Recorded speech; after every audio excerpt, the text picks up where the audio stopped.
दोस्तों एक बड़े जर्नलिस्ट ने ही सामने आके ये बात कही है कि 20 तारीख को आर्यन खान को बेल जो है वो मिल जाएगी।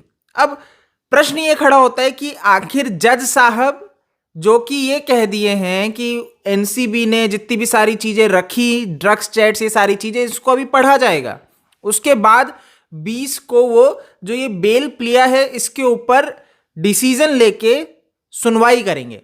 लेकिन यहाँ पे ये राना अय्यूब करके जो ये एक जर्नलिस्ट है, छोटी मोटी जर्नलिस्ट नहीं, आप ये मत सोचिएगा कि एक छोटी मोटी जर्नलिस्ट ने ये बात कही है, जी नहीं, एक बड़ी जर्नलिस्ट जो वॉशिंगटन पोस्ट के लिए भी लिखती हैं, इन्होंने ये बात कही है कि 20 तारीख को बेल ऑर्डर जो है वो मिल जाएगा।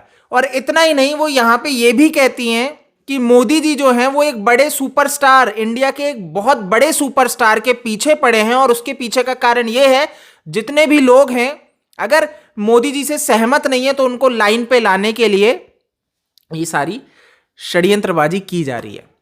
तो आखिर अब प्रश्न ये खड़ा होता है कि आखिर कैसे इस पत्तलकार को पहले से सारी चीजें पता लग गई? क्या इनकी सेटिंग है? क्या ये भ्रष्टाचार जो चलता है, क्या ये पूरी की पूरी सेटिंग पहले से है? इनको पता है 20 तारीख को आर्यन खान बाहर आ रहा है। तो ये गंभीर विषय है कि कैसे एक बड़ा पत्रकार ये बात लिखता है ट्विटर पे, और ये बातें यूं नहीं है, हवा में नहीं है, इनकी क्रेडिबिलिटी है, वेरीफाइड अकाउंट्स हैं। अगर ये इस तरह की बातें कर रहे हैं और क्लियर पहले से इंडिकेशन कर रहे हैं, तो ये क्लियर ये है कि एनडीपीएस की जो स्पेशल कोर्ट है इसके अंदर सेटिंगबाजी कर ली गई है। इसके अंदर ये शाहरुख खान, जिसको सबसे बड़ा स्टार बताया जा रहा है भारत का, तो आप समझ लीजिए इसका कितना प्रभाव होगा। तो कैसे ये लोग सेटिंगबाजी करके यहां पे चीजों को प्रभावित कर रहे हैं और आर्यन खान को बाहर ले आएंगे। ये बहुत अच्छे से आप जानते हैं कि आर्यन खान जो है ना, ये मुसीबत में नहीं है। आपको ये लग रहा हो कि भाई जेल के अंदर आर्थर रोड में इसको डाल रखा है तो बहुत ऐसी दयनीय स्थिति में है कि ये खाना नहीं खा रहा, नहीं, बहुत आराम से इसको सारी सुविधाएं मुहैया करा रखी है हमारी महाराष्ट्र सरकार ने। तो आप ये मत सोचिएगा, क्योंकि बिगेस्ट सुपरस्टार का बेटा है ना। तो ये एक जो षड्यंत्र जो ये रचा जा रहा है इन लोगों के द्वारा कि इनके पीछे मोदी जी पड़ चुके हैं, नहीं, आपका बेटा ड्रग्स ले रहा था, आप वहां पे नशा कर रहे हो और उसके बाद आप दोष दे दो मोदी जी को। ड्रग्स आप करेंगे और फिर यहां पे आप कार्ड खेलोगे मुस्लिम कार्ड कि आपको छोड़ दिया जाए क्योंकि मुस्लिम है। नहीं, ऐसे तो नहीं चलेगा इस देश में। अब तो हो गया, पिछली सरकारों में आपने बहुत ऐश कर ली, लेकिन अब ये सारी चीजें नहीं चल रही, तो अब इनको उल्टी आने लगी है। अब इन लोगों को लगने लगा है कि भाई इंटॉलरेंस बढ़ चुकी है बहुत ज्यादा, क्योंकि अब हम इन चीजों को नहीं कर पा रहे।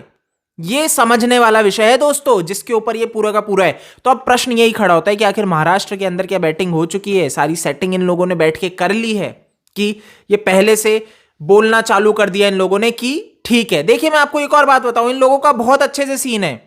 ये सारे लोग पहले मोदी जी के ऊपर प्रहार कर देंगे जब इनको लगेगा कि गलत कर रहे। मैंने आपको एक चीज पहले भी कही कि ये सारे ड्रगी किस तरीके से एनसीबी के ऊपर अटैक करने लग गए हैं, मोदी जी के ऊपर अटैक करने लग गए हैं।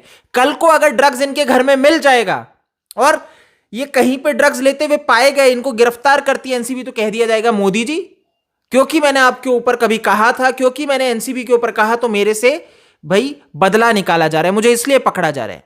ये ऐसे रोने लग जाएंगे। खैर, राणा जी से मेरी तो भैया यही एक दिली ख्वाहिश है कि ये इसका जवाब दें कि आखिर कैसे ये पहले ये चीज को बोल देती हैं कि जो बेल ऑर्डर है वो 20 को आएगा। कैसे? इसका अर्थ क्या है नहीं समझ में आया तो बता दूं, ये लिख चुकी हैं कि ये जज साहब 20 तारीख को बेल दे देंगे, पहले ही ऑर्डर दे देंगे, इनको पता है। लेकिन जबकि क्या यहां पे होना चाहिए कि जो ये बेल प्लिया है इसका ऑर्डर, तो यानी कि इस पे जो भी वर्डिक्ट रहता है वो 20 को आएगा। अब देखिए, समझने वाला प्रश्न है, आप लोग समझदार हैं तो आप लोग जाके खुद एक बार इनसे पूछ लीजिए ट्विटर पे कि आखिर इनकी मानसिकता क्या है, अब क्या नया इनका प्रोपेगेंडा चल पड़ा है। तो इस वीडियो में इतना ही है, आप इस वीडियो को शेयर कर दीजिए। जय हिंद।